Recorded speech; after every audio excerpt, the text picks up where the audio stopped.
Welcome to SUNY New Paltz CAD Resources.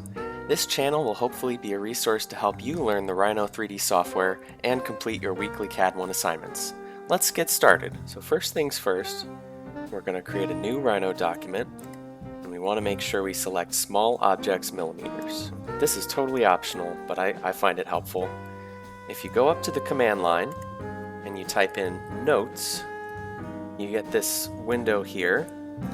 And what you can do with this window is you can go to, say, your CAD 1 assignment, and then you can just select all this and copy it right into the notes window, so you don't have to go back and forth between, Brightspace and the Rhino screen over and over again. So the first thing we're going to want to do is create a circle.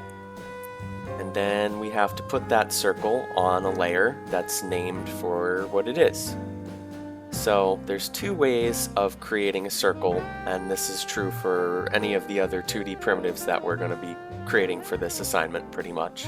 You're either going to access the commands through the icons and the toolbars, or you can go to the command line and type in the command you want. That's what I'm going to do. I'm just going to go and type in circle, and then you place your first point, and when you click again, then you can place the outside of the circle. And then you click again, and there's your circle. And now once we have this, we want to put it on a layer. So to do that, we're going to go over to the right toolbar here, and there's the icon that looks like a red, white, and blue slice of cake. We're going to click on that to get to our layers. You can see that Rhino already created a few of layers for us, but just in case you want to create some new layers, you just have to press the new layer button, which looks like a piece of paper.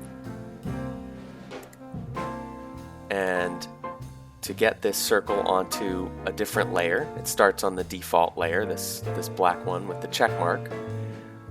We can either click on the object, and we can go down here to the bottom toolbar and select a layer. Now you see it shows up red because it's now on layer 1. Or you can click on the object and then right click on the layer over in the layer toolbar and click change object layer.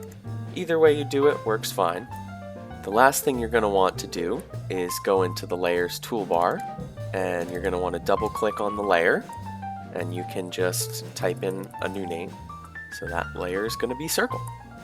Once you're done with the notes toolbar, if you are going to use that, you can click on this little tab here where it says notes, and if you click and drag it, you can put it right over here into this with these icons on the display. And if you ever want to get it back out, you can just drag it like that. Same with all the other menu items. Sometimes it's helpful to pop them out and put them back in if if you want to reference them while still being able to get to the other windows that are on the toolbar. I hope these have been some helpful tips, and they make the first week's assignment a little easier.